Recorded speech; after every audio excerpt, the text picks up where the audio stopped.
Hey, this is Steve Bloom, and you are listening to the Geekcast Radio Network. Hi, this is Pat Fraley, purveyor of Duck, Dog, and Villain voices, and you're watching Altered Geek. Returning for its second year is GrandCon, Gaming and Comics Convention, on September 19th through the 21st at the Crown Plaza Hotel in Grand Rapids, Michigan.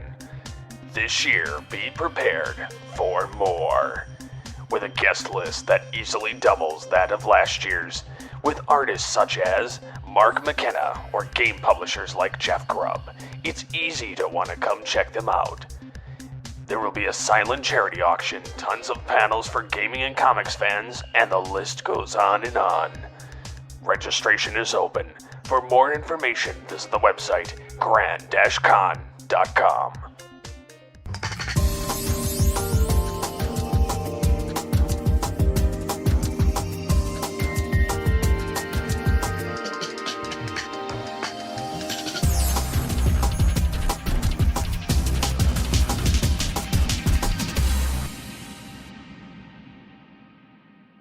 Hello and welcome to Altered Geek Unlimited episode 56. I'm your host Steve Megatron Phillips, and joining me as usual is Mike Booth Ninja Powers.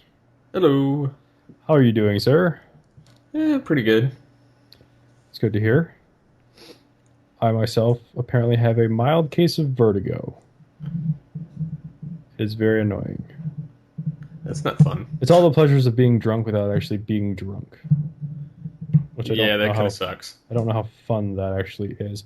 It's fun when you're not trying to work. Not so much fun when you are trying to work. It makes it very hard to focus. So I've been dealing with that. It started coming on Tuesday evening. It didn't really have it last night, but when I tried to get up this morning to go to work, I had to hold onto the walls to walk out of my bedroom.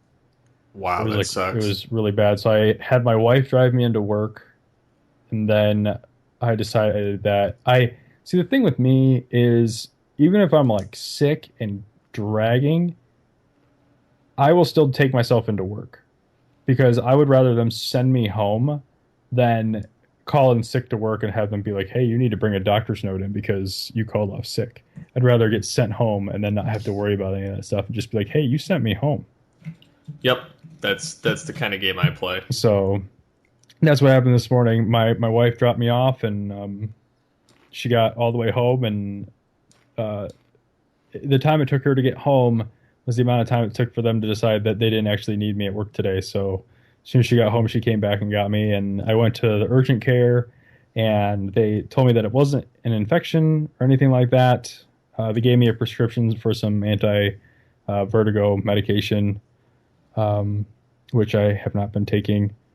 And they gave me some weird exercises to do where they want me to lay on my right side with my head facing towards the ceiling for at a 45-degree angle for 30 seconds, and then sit back up, and then you lay on your left side for 30 seconds. Basically, what he told me, and it's the easiest way to explain this is basically there's a gyroscope in your ear, and it's I can see that. And it's filled with liquid, and sometimes that liquid gets calcified, and then it will break off. So there's a little piece of debris floating around in my gyroscope in my inner ear, and it's hitting the nerves at the wrong time. So basically, it's filled with fluid. So when you sit up, the fluid all rushes to a spot that sends a signal to your brain that says you're sitting up. Okay. Well, this piece is floating around, and it's hitting the nerves that are still and it's telling my brain that I'm laying down when I'm sitting up. And he said that doing these exercises will get that piece to settle down at the bottom of it, so it's not floating around hitting these nerve endings. But like I said, I'm not in any pain or anything like that. I'm not inebriated, or it's not hurting my ability to think. It's just I have that dead, calm. It's a really weird calming feeling that I usually get when I've had like a beer or two. So it's not a feeling that I hate. It's just annoying when I'm actually trying to function like a human being rather than hanging out, having a good time. Okay. So like when I came home from work, I was fine all day, playing video games, recording some footage, working on off the cuff stuff and doing like, sitting here recording this, I'm not moving. So I'm perfectly fine. But if I were to like get up and try to go get a glass of water, it might take me, I don't know, 2 or 3 more minutes to get back here than it normally would. Yeah, so that's been my day, other than, the tinkering I've been doing with off the cuff and trying to figure out what to do with the YouTube version of it. And I finally settled on a concept video that I've been passing around in-house, and I've gotten generally favorable feedback from that. So the fans that actually are watching off the cuff on YouTube will have something to look forward to. The audio guys, not so much. But, yep. What have you been up to, Steve? Well, I started school this week. Woo! I'm taking 3 classes instead of 2 this time, and not quite sure how that's going to turn out, but it shall be a challenge. I went out and bought books today after having attended the classes to make sure I was going to need the book. Because the last few terms, I haven't needed the books at all, and I've spent the money on it. Now, granted, I get financial aid, which definitely helps. But I would prefer not to spend it if... You don't have to. I'm still trying to be money conscientious. It's just, I don't want to waste it on something that's just going to collect space and I'm not going to use. Whereas I could be using that money for... the expenses of having to go back to school, or computer updates so that I can actually do the homework. So it's kind of irritating because the one book, 2 of the books were new for 2015. Well, actually, new editions for 2015, and they won't take the old version, which is kind of irritating. Because my one book for my online classes, I'd say it's like probably 100, like close to 200 pages, but it's the book is $254 brand new. There's no rental, there's no used. It's because it's a new edition, and they make you do it because they're taking examples from that book. That's what they charge, and then the other book is like 201 new or like 178 or something used, and then it's to rent it used, it's like 108, and new rental is like 148. There were no used ones, so I had to do a new one, so it was 148, and then the other book is like $50, and then to rent it it's like 35 or something. And again, they had no used in that one either, so yeah, it was like $480 at the end of it, and wasn't quite that happy. Luckily, my financial aid covered it all. So yeah, there's that. I did that today because earlier in the week it was packed, and then I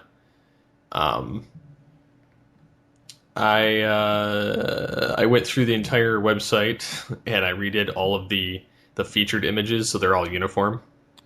Does that have a little inside baseball? Does it have anything to do with why I'm asked to log in to go to Geekcast Radio now? I do not know. Like when I tried logging in earlier today to work on Off the Cuff, I went to geekcastradio.com, and it goes to the WordPress login, like behind the scenes, saying that I had been idle for 360 minutes.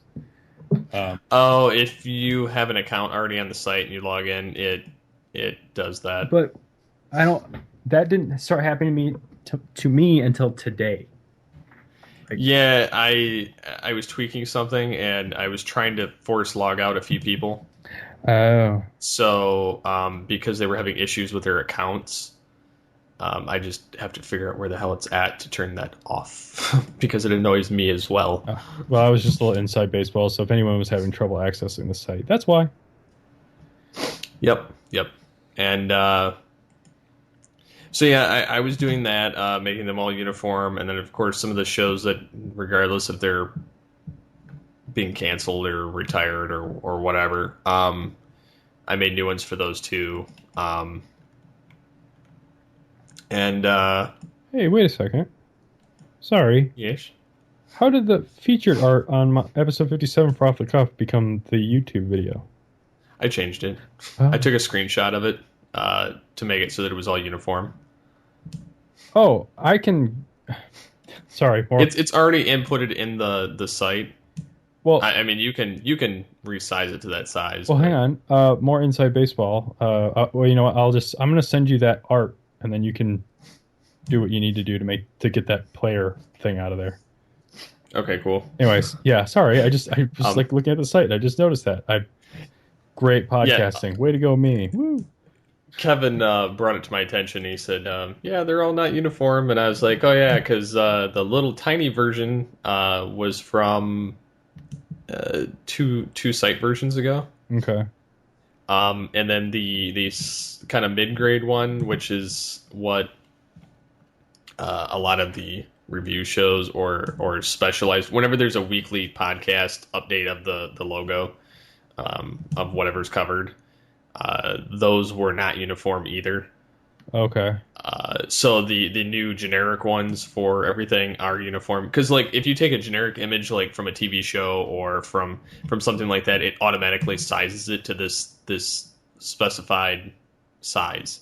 Okay. So I was going through and just doing it for all the shows, just that they're all uniform, and I was redesigning some podcast art and whatever in my free time. And I've been kind of digging into, I'm trying to make the flyers for the convention in a couple weeks for Grand Con. I'm looking forward to that. I'm looking forward to it as well. I actually was going through my Twitter feed trying to find something, and I found the image of you, me, and Joe standing in the picture. Oh, when was that?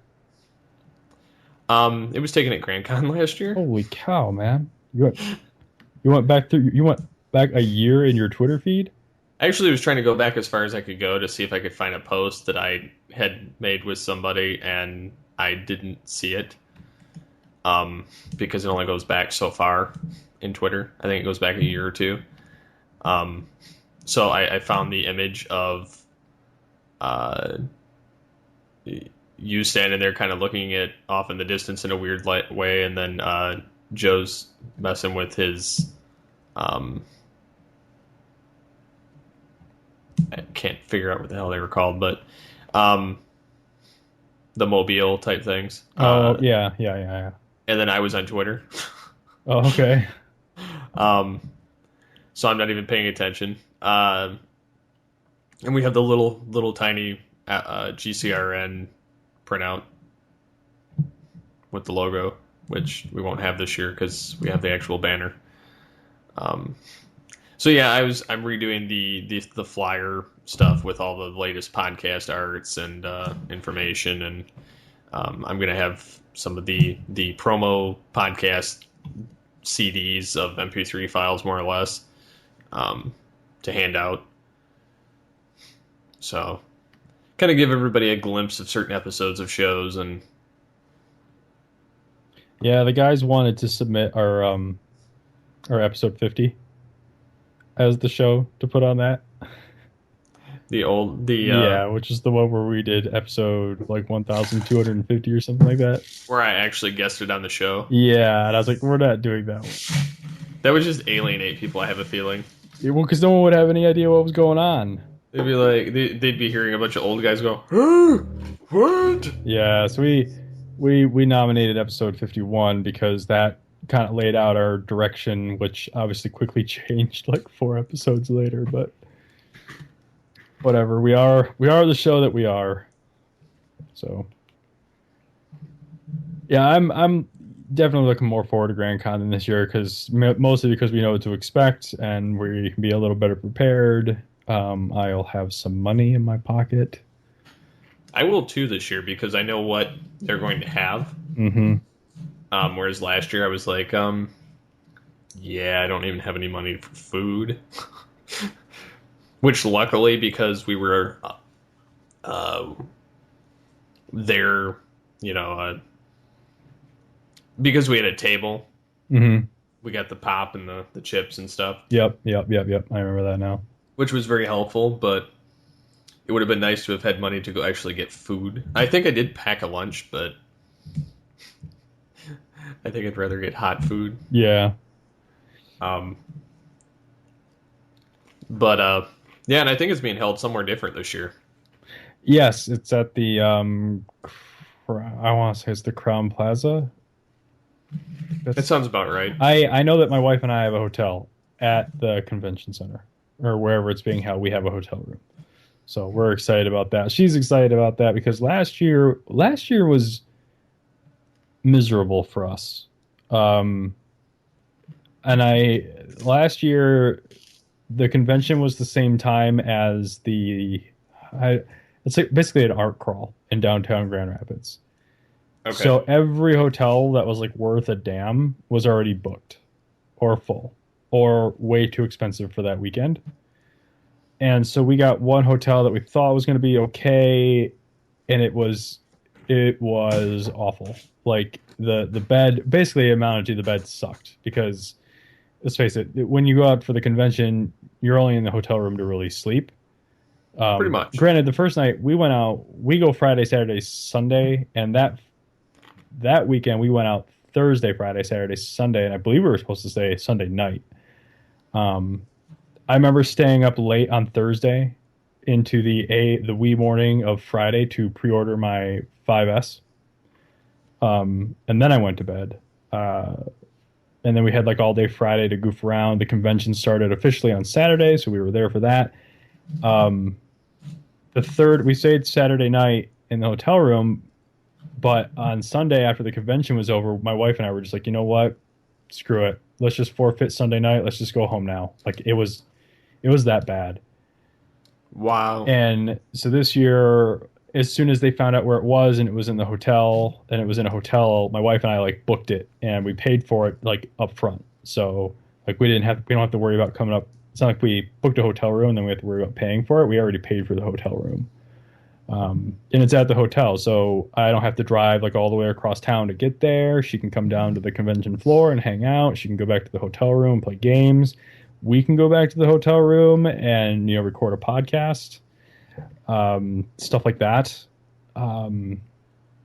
So I'm really looking forward to the convention this year. It's just better prepared.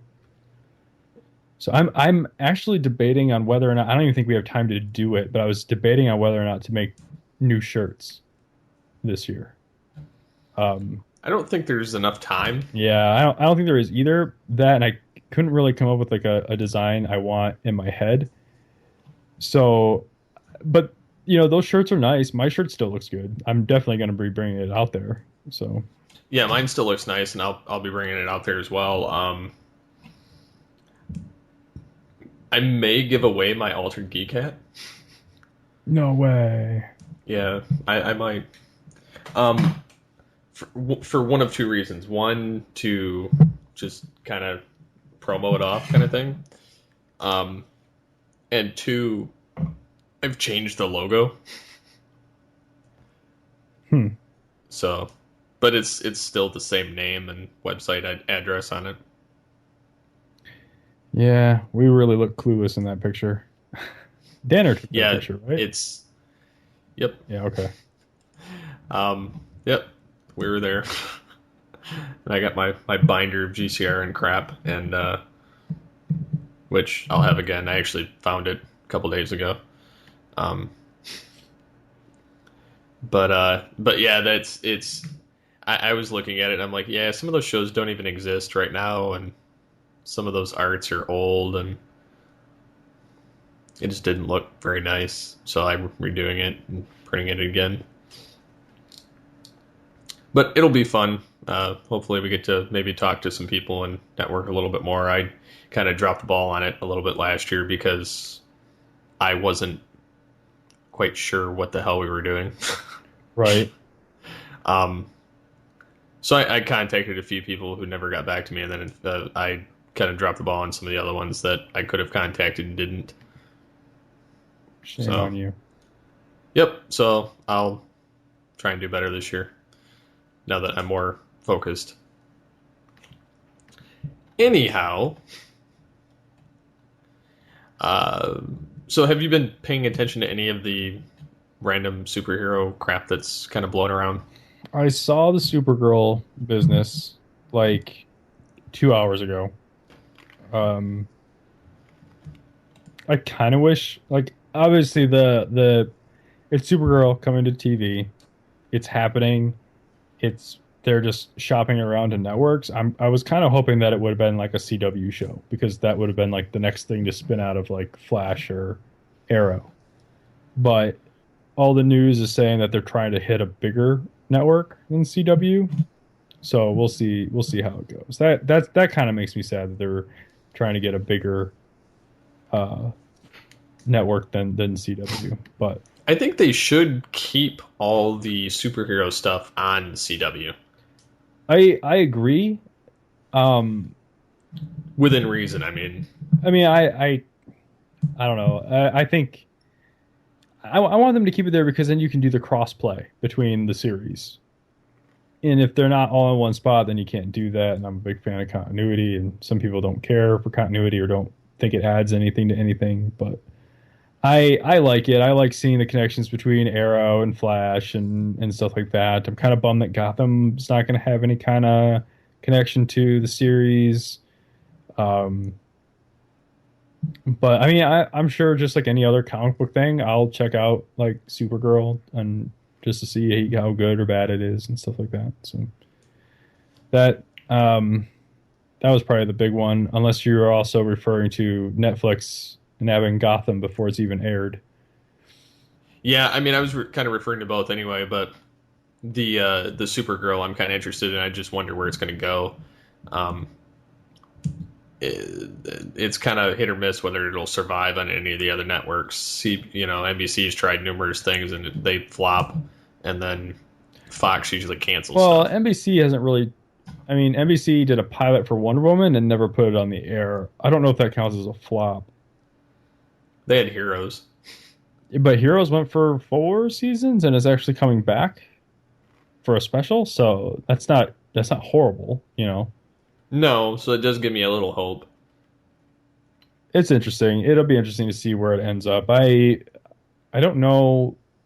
Well, I guess I would say I don't see it going to NBC, but then again, Constantine is also like a DC thing, well, and that's on there. So, well, maybe they'll send it there. I don't know, but I'm kind of with you. I wish it was on the same network so they could kind of cross the continuity lines, because I think with Arrow and Flash, I think they're doing it right. Whereas, like, that's where Agents of S.H.I.E.L.D. is kind of missing the mark. Well, that's because they're trying to type too much. I don't know. They're trying to create this universe and make it more than just the Avengers and the films, but it's still kind of. See, the thing with Avengers, and we said this on the last show, and we've said this many times before with Agents of S.H.I.E.L.D., is that it's only as good as the movies are. Like, Agents of S.H.I.E.L.D. didn't get good until Captain America: Winter Soldier. And in that regard, like I said, it's only as good as the movies are, and it's only as strong as they can make those tie-ins. The Thor tie-in was really weak. The premise for the show coming out of Avengers was awesome. I thought it was a great idea, but it wasn't. I never felt like it really delivered on that premise. But then after the events of Winter Soldier, that's when the show started delivering on what it could be. Whereas CW, with their Warner Brothers franchises, they're not beholden to the movies. I mean, people want to see them cross over with the movies.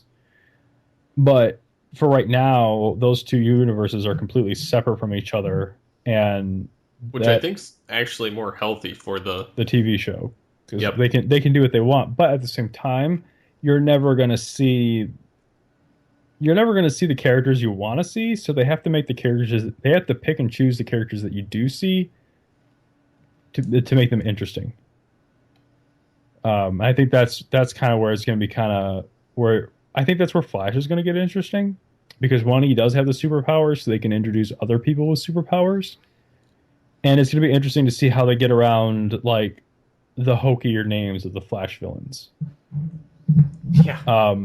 Or even how much they actually like acknowledge the hokey names for the Flash villains. Like I'm okay with what the Flash villains do. I think there's ways that you can put spins on them so they're not like laughable. But the names for like Captain Cold and was it like Captain Boomerang? Mm-hmm. Like those names are just too funny for me. But we've seen from the pilot that they have ways of getting around that. I mean, they do like the subtle nod thing because they have the one tech guy that likes to make up the funny names. Yeah. So I'm pretty sure that's where they're going to get their tongue-in-cheek humor. But Well, I think that's kind of almost how like the new Nickelodeon Ninja Turtles comes up with their villains. Like they have Michelangelo kind of tongue-in-cheek, jokingly come up with a weird name. Yep. And then it just sticks for the rest of the series. Yep. And it works. I mean, it's inventive. I mean, it's not. I'm not saying that it makes them great, but it's at least kind of pokes fun at itself. And it's better than the villain showing up and pronouncing himself as Captain Cold.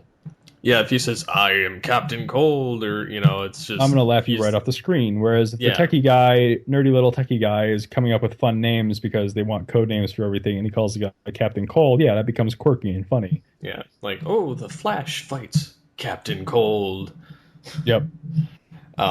It's almost like something like J. Jonah Jameson and Spider-Man would come up with in the articles. Yep.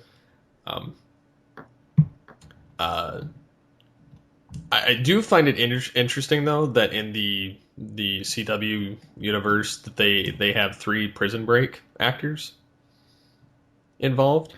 Now, I'm not familiar with Prison Break. Okay, it's a Fox TV show. I know what it is and what the concept of it was. I never watched an episode. It is very well written. Okay. It's 4 seasons long and it had a movie afterward. When they're in the jail, though, that's when it's the strongest. When they're out of the jail, because obviously they can't stay in there for more than a season, really. It kind of loses a little bit of its what draws you to it, but then it kind of resets too a couple times. So it's very interesting, and the way that they're able to keep the attention to detail in that show was kind of mind-boggling. Both my wife and I watched that on Netflix. Ooh, when it was on there. He was Dracula. What's that? He played Dracula in Blade 3. Yep. That's where I knew him from first. And that Wentworth Miller, he was in the Resident Evil 4. Okay. Playing one of the actual characters from the video game. Yep. And he's going to be back for the 6th Resident Evil as well. But he was part of what made that whole Prison Break show, though. Like that actor, he was great in that show. But I find it funny that because these 2 actors, the Dominic Purcell, the one that played Dracula in Blade, he was the brother of the other guy in Prison Break. But he's playing what is it, Heatwave? Okay. In Flash, and the other guy from Prison Break, the lead of it, he's playing Captain Cold. And then, of course, they have the guy that played Teabag in there that was also in Breakout Kings for an episode, since it was the same writers as Prison Break, although it was a much weaker series.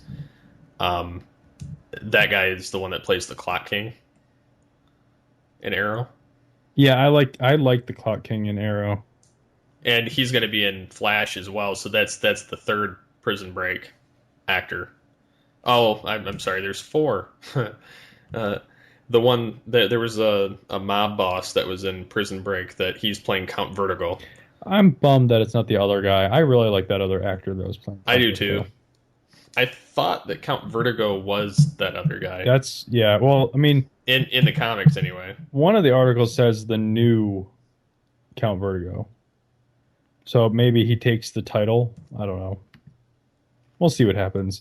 I have faith in the casting. I like the casting for both Arrow and Flash. So I just see these shows getting better before they get, worse. But I will say the one character I have trouble buying is the head scientist at the particle accelerator. Like the billionaire guy. Tom Cavanaugh. Yeah, I have trouble buying him because he was JD's brother on Scrubs. And he will always be that guy to me. Kind of like Ryan Reynolds to TFU and Blanchard for Van Wilder. Okay, here's the thing. I'm sure I will be able to buy Tom Cavanaugh as, the guy in Flash. And I see him like that way, but I can't help but chuckle. And it's not like I hate the guy. I don't hate the guy. I don't hate the character in Scrubs. I think he was a great character in Scrubs. I'm just saying, like, some things I just won't. I'll chuckle a little bit inside. It's automatic association. Yeah, it's an automatic association. I think, if I remember correctly, Mike writes off anything with Ryan Reynolds because of his character type. Whereas I don't really do that. I've seen Ryan Reynolds go from one end of the spectrum to the other. I mean, he's got his Van Wilder, but he also did Amityville Horror and Safe and Smoking Aces. Yeah, he's done a lot of good films. And Buried. I really liked Buried. I only didn't like it because it was trapped in a box the entire movie. But you know what? I think but the storytelling was good. Yeah, I feel like there's very few people that could pull that off. And not have it completely fall apart on them. And I would not have expected Ryan Reynolds to be one of those guys. And I like Ryan Reynolds as an actor, but he did it. But yeah, I will agree that, the scale for Ryan Reynolds characters are heavily tipped in the favor of, the Van Wilder character. But I also think that he's shown a range of his acting. So I won't immediately dismiss the guy because, how he was in Van Wilder and in Two Guys, a Girl, and the Pizza Place. Although I like both of those characters. But that was, off the rails a little bit. But yeah, I usually I won't write anybody off. I'll just be like, haha, you were JD's brother. Are you familiar with the actor that is going to be playing Ra's al Ghul in Arrow? I saw the headline, did not bother to click on it. I don't see the link here in your show notes. Is it in there? I think it's in there. These will all be on the website too, by the way. Maybe I didn't put it on there. It says Matt Nable cast as Ra's al Ghul. Oh, they couldn't get Liam Neeson? Apparently they didn't try. I'm guessing they had this guy cast. But I don't know what he's from. I'm trying to find the link. He's from Riddick. Okay, I'm familiar with Riddick. He played Boss Johns in the 2013 film Riddick. He's an Australian actor. I think I know who we're talking about. I would just have to see a picture of it to actually confirm, and I'm having trouble finding an article. I was looking on Slash Film, but if he's who I think he is, that could totally work, and I will click on your link here. I'm kind of curious to see how that plays out. I liked Liam Neeson's take on it. and I think it's funny enough that he was willing to come to TV to play it. I don't think this guy's like scary enough. He doesn't look scary. No. Like he doesn't look. Liam Neeson can kind of pull off the kind of freaky. I don't know. I mean, I guess. That's Okay, kind of wait. I guess okay. It's not that he doesn't look scary. I missaid that. He doesn't look old enough. Like there's, in my mind, there's an age to Ra's al Ghul, and you almost like have to have somebody in their late 50s. in sophistication. Like I don't need to put up with you. Like, you know, like he's evil because you see him and you know that he doesn't have the time to deal with you, and he has the means to not deal with you if he so chooses. I don't get that from this guy. I get from this guy. I see a guy that's willing to get in there and throw down. I see a guy that's like Arrow's equal. I don't see someone that could have been his mentor.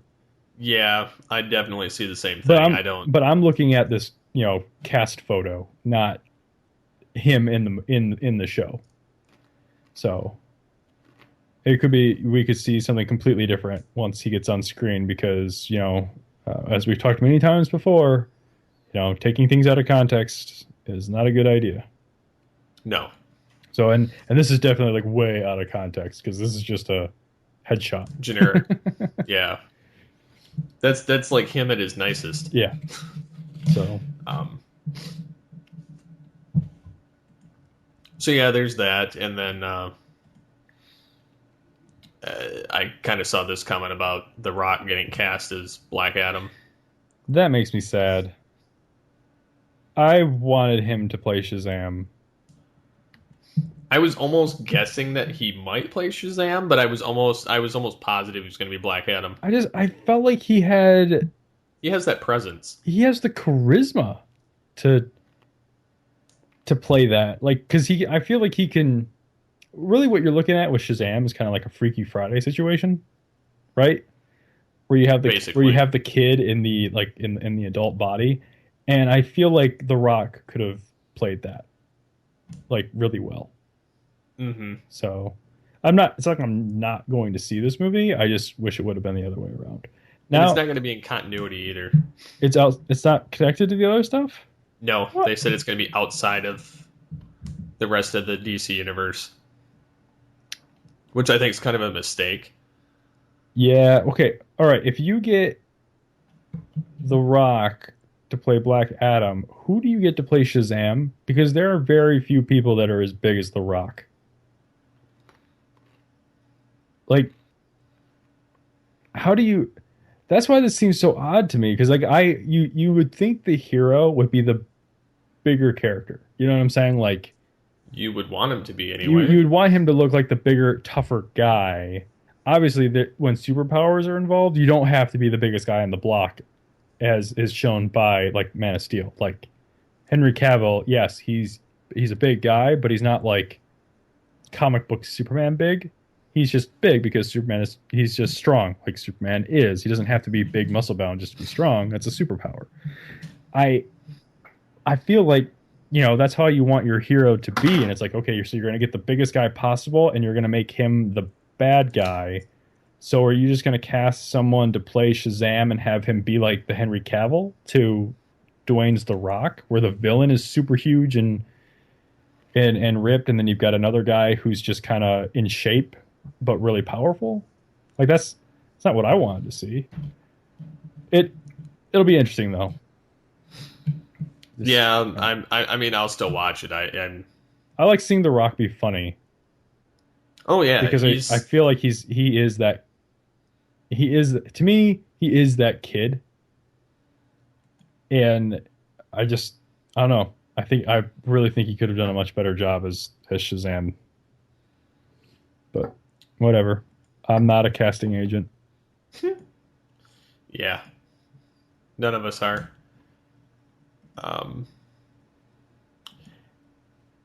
I do find it interesting, on side note, kind of still superhero-ish related, but not really, that Netflix is buying up the rights to all these different shows, whether, I mean, we already mentioned Gotham, but Blacklist. Well, Blacklist though is done and in the bag, and like that's more their style to nab a season, like get a season of TV on their service right before season 2 starts, so people can stream it and get caught up. That's been kind of their MO. This is the first time I can think of that they grabbed something before it even came out.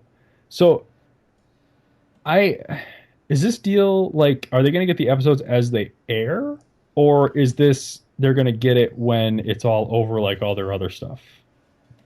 I would assume it'd be like when they air, because some of the shows, like when Heroes was still airing. Nope. This is going to start in 2015 is next year. This will probably be fall 2015. I bet you'll see Gotham season 1 hit in September of 2016 or 2015, just in time for season 2 to start, which is their MO. That's what they do. Which I could see that. So, but if they go the other route and have it like they do with, or did with Heroes, where as new episodes would appear, they'd appear on the thing.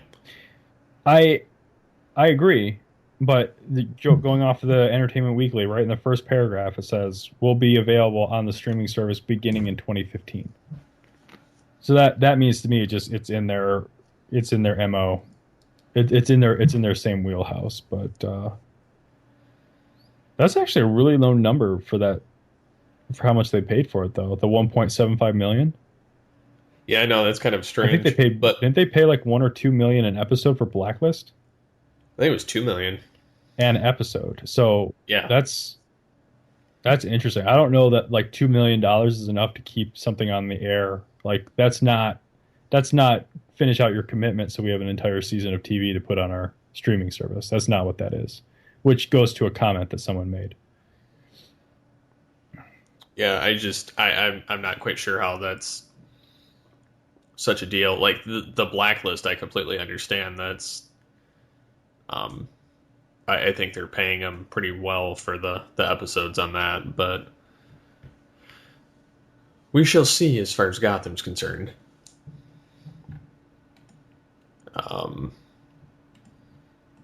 And I don't know what I'm going to do about TV this fall. I've got stuff sitting on my computer that I haven't even finished from like, I need to get on that. Maybe this Saturday I'll just sit down and force myself to watch all of it so I can clear my slate to get ready for this fall. No, when you finish shows, like seasons of it, do you keep the last episode so you have something to reference when the new season starts up? No, I will. Usually they will do a pretty good job, especially if it's something that I care about. I remember what happens. But usually that previously on, that'll get me caught up enough to where I'll know what's going on. Or at some point, maybe with my wife, I'll end up rewatching the previous season. And then, rewatch what I've seen of season 2. Because that's what happened with Arrow. I got her to watch Arrow season 1 halfway through Arrow season 2. So I was able to rewatch all of Arrow and then the first half of season 2, and then we watched the last half of season 2 together. And that's when I realized how interconnected that show actually was with stuff that happened in the first season. But no, I don't do that. I actually will delete shows off my computer as I watch them, so I know what I have left to watch. And man, I got a lot of stuff to get. Also, my torrent catcher broke for like 2 weeks, so I need to figure out what I missed. Usually we watch them and then we delete them, but this previous season when all the shows ended, I kept the very last episode of every season or every show that we watch, only because, well, the ones that didn't get canceled anyway, but only because my wife has a hard time deciphering what the hell happened between seasons. She goes blank slate when fall comes around. Doesn't remember a damn thing. So I have to.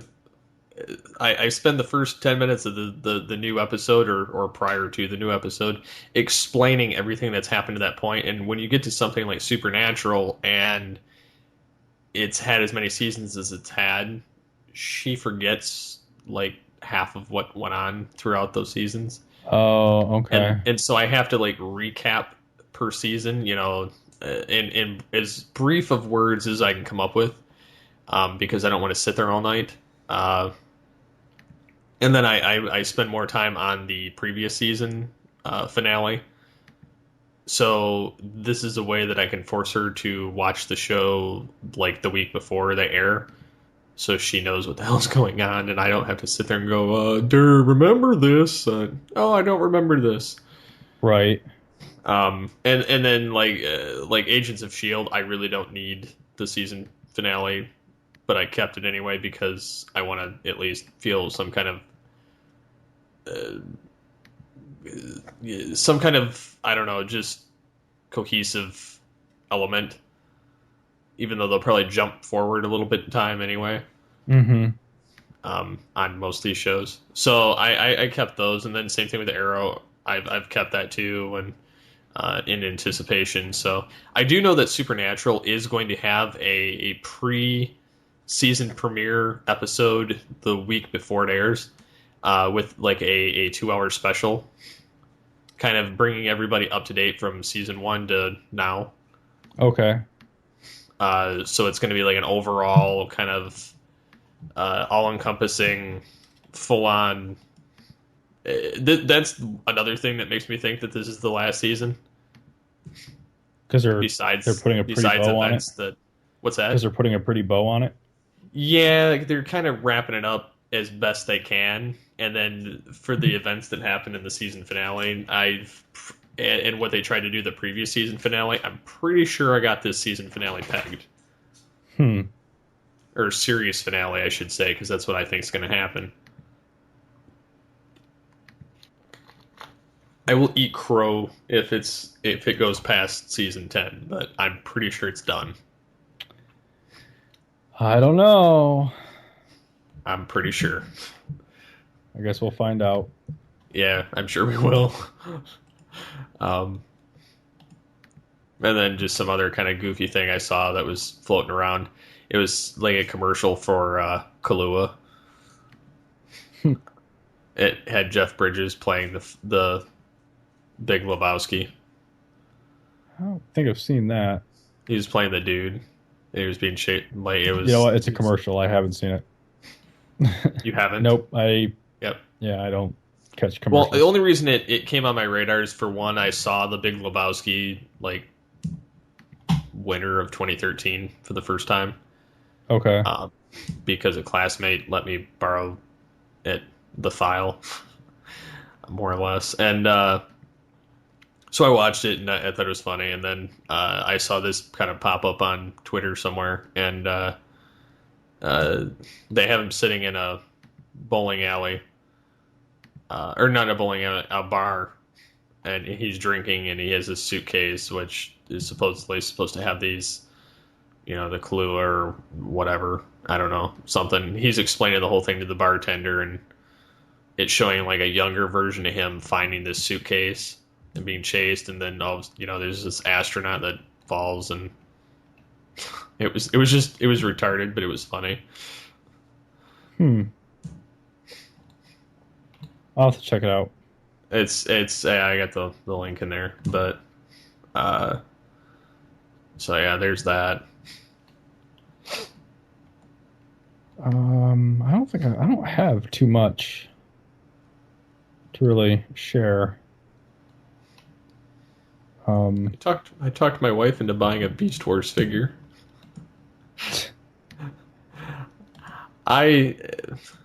Transformers is doing their 30th anniversary of 30 years of Transformers this year. So they're coming out with all these new molds of various figures throughout all the different generations. Mostly they're like Armada or Beast Wars or Transformers Prime or animated, just various ones like that. Beast Wars happens to have 3 figures, and Beast Machines has 1. Beast Machines has like a show accurate Tankor for the first time. Okay. That's like a mega size, which I think it's called Voyager now, but I still refer to them their original sizes. And I've physically seen that one in the store, and that's been tempting for me, but I don't care enough to get it. Whereas they have like a Rhinox figure, which I have not, or I think I've seen it store once. The only thing is he's kind of top heavy and the knees suck, but it's completely show accurate. Unlike the original toy, they did that with Waspinator as well, which that's ungodly hard to find. I've never seen that in the store, and it goes for like $45 online. I managed to pick up the Rat Trap. And they all come with comics that are done exclusively by IDW.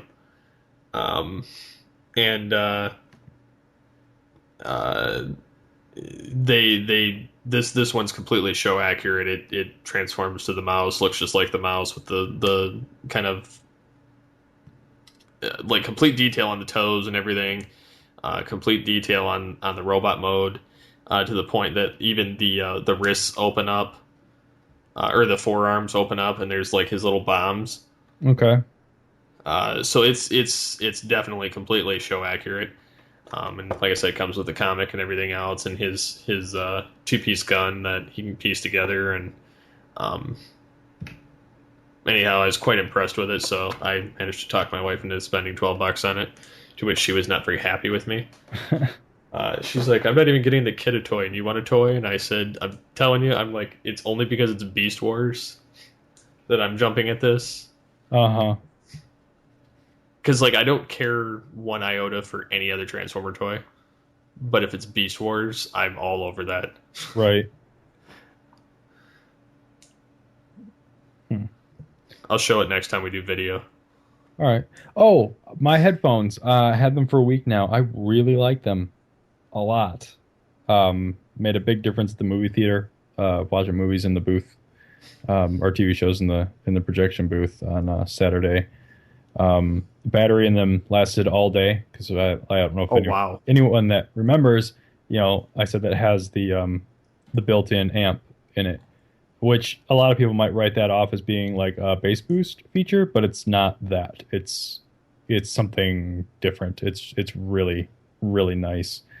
Really impressed with them. I think one of the reasons it lasted as long as it did is because, like I said, it automatically turns off if the headphones come together, like when you take them off your head and they come together. Excuse me. They automatically turn off. So even if you forget to turn them off, they turn themselves off. They died on me on Monday when I was at the theater. They lasted about another 3 hours on my Monday shift, but I had not charged them at all since Friday night when I went to bed. I wore them almost all day. I wore them from like 9 a.m. to about 11. And that's when I started getting that, like when you wear headphones for too long, they might not be like super tight on your head, but it feels like they're really tight on your head. Yeah, it feels like it's squishing your ears and your skull. Yeah, but your ears aren't these are over your ears, so obviously they're not squishing my ears in any way. But yeah, that's how it feels. I didn't I wore them from like 9 to 11, taking them off for maybe a minute here and there when I had to go start a movie. But other than that, I was really impressed. It was pretty good right up until 11 o'clock, and I took them off for about 45 minutes, and then I went to start some movies, and then when I put them back on, I kept them on for like another 2.5 hours, and they were perfect. Really like them. The nice thing about them, though, is even though that there is a powered amp in them, they work even when the battery dies. Oh, that's cool. So you can, like right now, doing this, I'm using them, but I have the amp turned off. So they work just like a regular pair of headphones right now. So they're really nice headphones. They're totally, I don't know if they're worth the money that I paid for them, but I really like them, so that makes it worth it to me. So next week we'll have the new iPhone to talk about.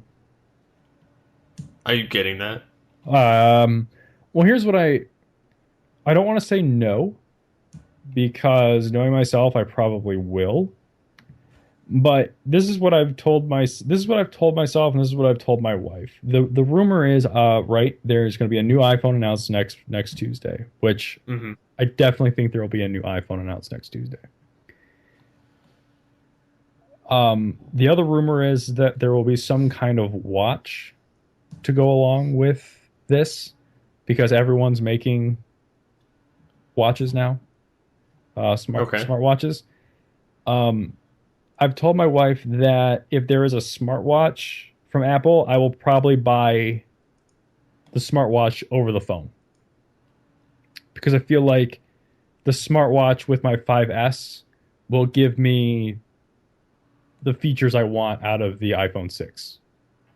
Because the rumored feature with the iPhone 6 right now is that it will have near field communications for mobile payments, tap your phone to pay your bills, whatever. And that interests me, but there's also a rumor that the watch may also have that in there, so you don't have to take your phone out of your pocket to make your purchase. You can tap your watch against a payment thing.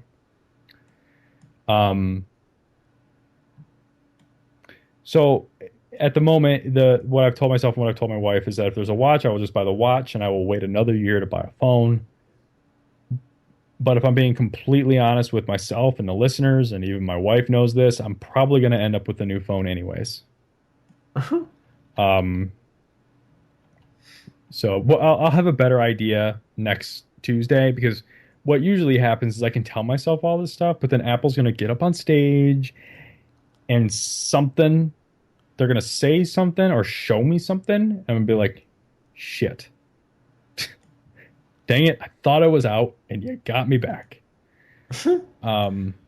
So we'll see how it goes. I'll have a better idea, next week when we record, what I'm going to end up doing, because I'll have had 2 days to watch all the keynotes and everything. The exciting thing for me, though, is this time they're doing a live stream of the keynote, which they've done a couple of times in the past, but they don't usually do that. Usually there's journalists there that are live blogging the thing, like TechCrunch or Engadget, and you can follow along with the pictures that they take and see what they're doing. This week, September 9th, I actually happened to take that day off work because Destiny for the PS4 comes out that day. Mm-hmm.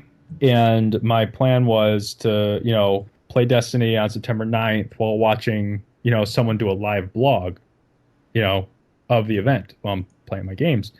Well, now they're doing a live stream, so I won't have to watch. I'll be able to listen to them tell me about it as it's happening. I won't have to wait for somebody else to update their page to tell me about the new stuff, which will just make it a lot nicer for me to do the multitasking of watching an event and playing my video games. So, and then I'm sure I'll end up watching the keynote again once it's done and it goes up on their website, because I'll be like, I want to see that thing again. I want to see that. But honestly, I'm more excited about the phone than I am about iOS 8, because I've been using iOS 8 since June on my phone, because I am like a fool and I bought a developer's kit just so I could have the new operating system. So, yeah, if you ever want to use my tools, you're more than welcome to. I've never touched. Cool. I've never touched them. So. So I think we can get to what little bit of feedback we got last week. All right, and then close it out. Sounds good. So we had Brian Rivera say, did you see that Netflix has already bought the rights to Gotham, which we kind of mentioned. And he says, do you guys think doing stuff like this will allow networks like Fox to hold on to shows even if the ratings are low, because they know Netflix will pay them and promote their show after the season is over? This goes back to what we just talked about a second ago when we were talking about how much Fox actually paid for Gotham, which if it was $2 million for the entire season, that's not going to keep anything afloat. But if it was like the $2 million an episode, like they did for Blacklist, that would keep a season afloat. But as it is, they might have, obviously they've probably seen the pilot, maybe the first few episodes, but essentially they bought that show sight unseen. At the end of the day, if it was $2 million for all 22, 24 episodes, that's not going to keep the show on the air, even if it is bad ratings. It might give Netflix the option to pick it up as their own thing, if it doesn't do well. But no, I don't see that being a way to save broadcast television. I don't think Netflix is in the business of saving broadcast television. They're just really good at picking shows I think that they want. Yeah, I think they're in the business of one, producing good shows on their own, but I think they're in the business of grabbing the shows that people want to make that were built on the back of other networks' money, if you will. That being said, real quick side note, my wife and I watched BoJack Horseman on Netflix. Okay. It is a Will Arnett animated cartoon. Will Arnett voices the title character, BoJack Horseman, who is literally an anthropomorphic horse. Think Brian from Family Guy, only he's a horse that wears clothes. So it's set in Hollywood. He's a washed up TV star from the early '90s. It's set now, and it's how he's dealing with his life. There are like some characters are animals and some characters are humans, but they don't seem to acknowledge that one is the other. Like they just treat people like normal, which is great. On some level, that is actually really great. That is how that show is portrayed. It's like it doesn't matter what you are; it just matters who you are. And it starts out kind of jokey, funny, snide comment remarks about political humor, pot shots at society, stuff like that. Kind of like Family Guy-esque, maybe not as like stupid. But man, right around the halfway point in that series, it takes a really dark twist and gets real fast. It like hooked my wife and I on the humor of like the first 6 episodes, and then it just like hit episode 6 or 7. It's only 12 episodes long for the first season, but it got real dark real fast. And after each episode, after episode 6, my wife just kept going, "Man, that got really dark." I was like, "Yeah, it did." And then the next episode was even darker and darker and darker, and it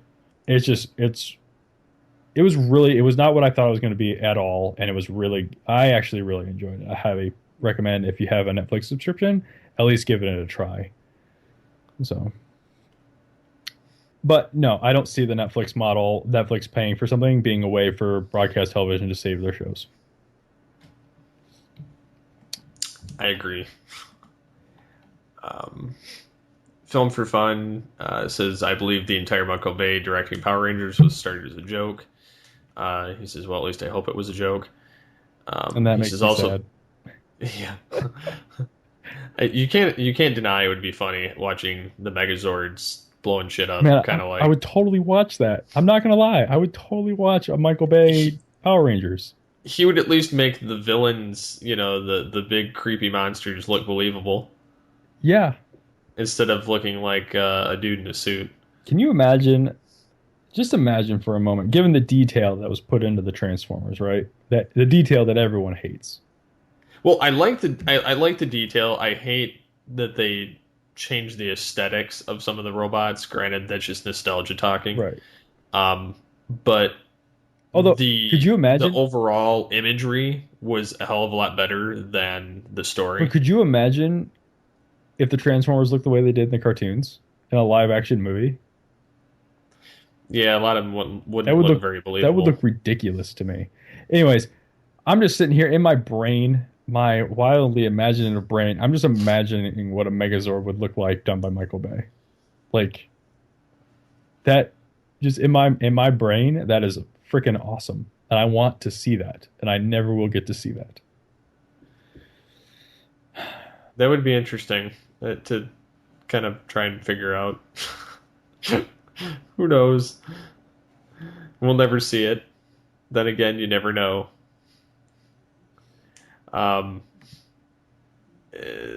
Yeah, and he continues saying also people were stating Godzilla had 9/11 imagery. I hear that with Man of Steel and Star Trek, but not for Godzilla. Okay, now I didn't want to comment on this in there because, well, I would rather try and voice my thought here, and I could be wrong here. Okay, I guess I need to be educated as to what is considered 9/11 imagery and what is not. Because in my mind, when people are looking at Man of Steel and they're saying there's 9/11 imagery, and they're looking at Star Trek Into Darkness and saying that there's 9/11 imagery, all I'm seeing that they're pointing their fingers to are buildings falling down and like civilians being in harm's way.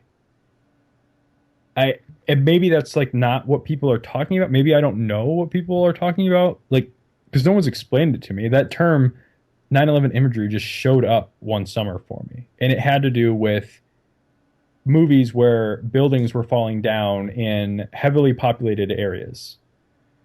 Now, obviously, yes, on one hand, that is definitely what happened on 9/11. A giant ass tower fell in a populated area. But, and it's more complicated than that. There were terrorists in 2 planes. But anyways, I'm not the most sensitive person when it comes to 9/11, so you have to forgive me or hate me. It doesn't really matter to me. So forgive me when Man of Steel and Into Darkness show, buildings blowing up and falling down in populated civilian areas being called 9/11 imagery, but just because it's a monster knocking over buildings in a heavily populated area, with civilians, I guess I don't see the difference. I don't see how one could be called 9/11 imagery and the other one can't. So maybe I just need to be educated on it, and if the listeners can do that in the nicest way possible, because I honestly can't. I don't see the difference between a building falling down for one reason and a building falling down for another reason in a populated area. Do you understand the difference? Because I don't. I don't really. I mean, I don't see how you could differentiate. I just see buildings falling over, meaning imploded or destroyed. Is it one thing to see like humans doing the damage? Because if it's humans doing the damage, then Man of Steel doesn't even count because they weren't humans; they were aliens. Yeah, and they were. Aliens will put them in the same league as like Godzilla or Pacific Rim. But even Pacific Rim, I don't think had 9/11 imagery. But I would also, given the criteria that I just laid out for what I consider to be 9/11 imagery, sure, Pacific Rim would go in that category. But when I watch Pacific Rim, I don't see that. I can see how people would maybe have a flashback or a post-traumatic stress symptoms from watching Man of Steel. I think what happened is that we got to see what a real building looked like falling down. Like, how often in your life do you actually get to see like a building falling down? I've seen 2 buildings, like here in Flint, come down. I watched Auto World come down, which wasn't a skyscraper, and I watched the Genesee Tower come down. Yeah, I've seen the Genesee Tower come down. Like, but those are like controlled, right? That's a controlled. Yeah, they were imploded. It's a controlled demolition. But I think what it was is that the 2 towers was just like this eye-opening thing where it's like all of a sudden we know what a building looks like when it's falling down from like every conceivable angle. And so I can see how if they were to show that same angle in a movie, that could present some kind of problem. But the thing is, when I see that in a movie, I don't automatically jump to like 9/11. That's not. I don't acknowledge 9/11 in that way. I never have. I've always taken that to be like the biggest. That was like one of my biggest pet peeves when 9/11 happened, is when they went through and like removed it from movies and television shows. And I know we're getting kind of deep here or whatever, but like that's just the way I've always felt about it. So I don't make those connections the way that other people do. Like I was able to I watched Into Darkness without seeing. I mean, I saw like the political side of it, the terrorism side and stuff like that, like the social side of it, but I never saw like the 9/11-ness of it. And you can see how it can be inferred, but I feel like that's just people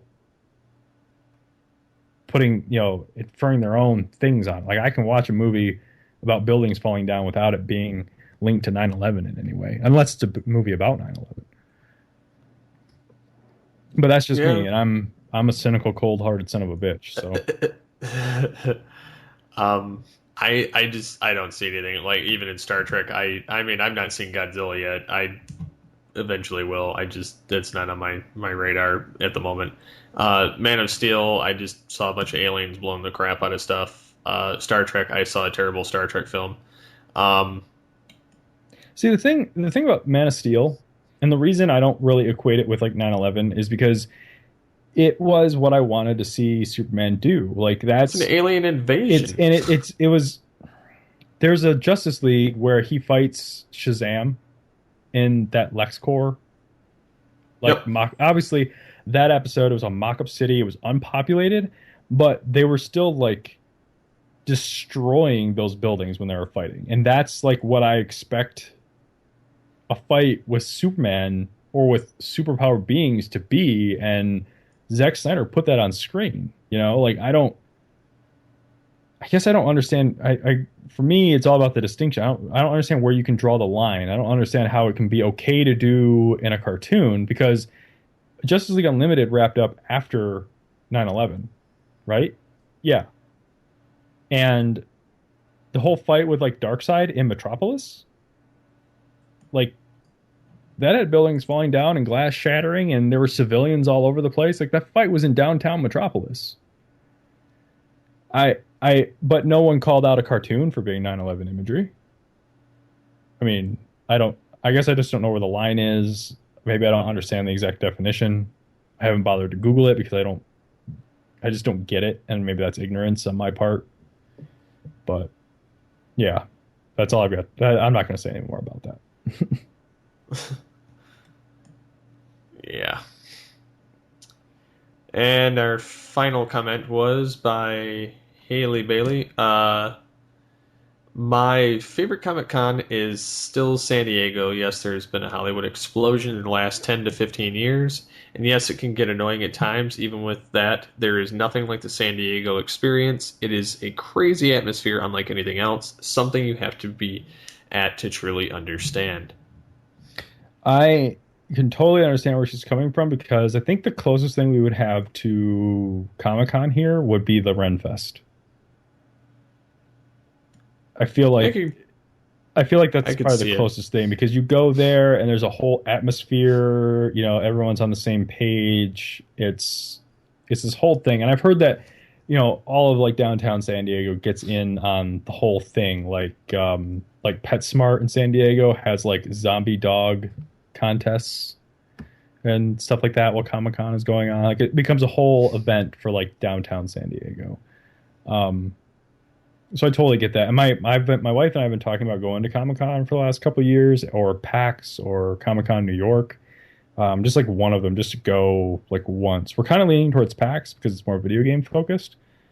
But also to go along with this, the whole Comic-Con thing, there was that article earlier this week. I don't know if it was a hoax or not, but Comic-Con thinks it's outgrown the San Diego Convention Center. And it might be moving because the city won't expand the convention center to accommodate all the guests that they have. So, yeah, I don't really know what's going to happen with that now. First of all, I don't even know if it's true. I read an article about it. I can't remember where it was from, but I know it wasn't The Onion. So yeah, I read a similar article somewhere. That will be interesting to see what happens there. But yeah, I kind of wonder what's going to happen. But I'm just trying to visit Comic Cons in general. I know, you know, like Grand Con, that's one I've, you know, this will be my second time going to that. I have been to a TF Con before. I probably won't be going to that this year. Only because I could get my wife to agree to it, I'm sure. But I don't see any guests there that I even want to see, which is part of the problem. Because to me, if the guests aren't there that I give a rip about, there's not really a point in me going. So far it's all artists and writers from the comics. which is fine. I'm more there for, I would rather see the voice actors. And then they have the old lead for all the Transformers stuff, up to the 4 films and the video games. He retired in 2013. And then that guy's there. They got Alan Oppenheimer, the voice of like Warpath and Beachcomber and Transformers, but it also was Skeletor and He-Man. And then Dan Galvezan, which was Bumblebee, which was the 1980s Spider-Man. But I don't care enough to see them per se. I'm more like if it were, you know, like a Beast Wars or Transformers Prime, something like that, I would be more apt to care. But I don't see anything enticing for me for that convention this year. So I may eventually end up going to the Canada one again. But I'm thinking about doing the Grand Rapids Comic-Con. Whether I go or not, it's a different story. But and there's also that I don't know if you've ever heard of this. It's done by the people that do YumaCon in Detroit. They're doing the Midwest Media Expo in April. Okay. I'm thinking about going to that. I'm not familiar with that one. It was new as of this year. As of 2014. It's in the downtown Detroit GM Renaissance Center. Oh, okay. The Midwest Media Expo is basically like a pop culture event similar to Comic Cons, but instead of focusing on primarily, even though Comic Cons focus on more than just comics, this is like a all media goes kind of thing, like animation, television, film, books, video games, tabletop gaming, comics, and internet culture. Okay. So like they even invite, like famous YouTubers and stuff like that. But that's in like the first weekend of April. I'm thinking about going to that because I think that would be kind of neat. But again, there's lots of them out there. I'm going to try and hit up some. Hopefully another one at the end of this year and maybe a couple next year, 2 or 3. Right. Just depends on what's going on.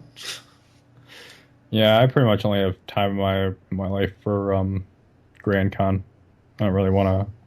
I'm sure if the needle ever moved for Off the Cuff, I'd go for something else. But right now, I'm just sticking with Grand Con. Yeah, I'm content with Grand Con for the most part this year, but I'd like to branch out next year. Mm-hmm. Just because I'd like to hit up some other venues and kind of explore and see what the other ones have to offer as well. So I think that about rounds it out, unless there's anything else that you'd like to bring up. Nope, I'm good. I'm actually getting kind of sleepy here. Yep, I'm going to edit this, and I think I'm going to play Diablo 3. Because after watching you guys Off the Cuff last week, I was enticed to go play Diablo 3. So thank you for listening to Altered Geek Unlimited. You can get a hold of us in the following ways. You can call the voicemail line, 502-526-5821. You can email us, feedback@geekcastradio.com. You can leave us feedback on iTunes. Please do that. We could always use the iTunes reviews. Visit the episode post on the website, geekcastradio.com. You can get a hold of us on Twitter at SCP21, and yours is? At BoothNinja81. So thank you as always for joining us, and as always, get altered, get geeky with the Altered Geeks.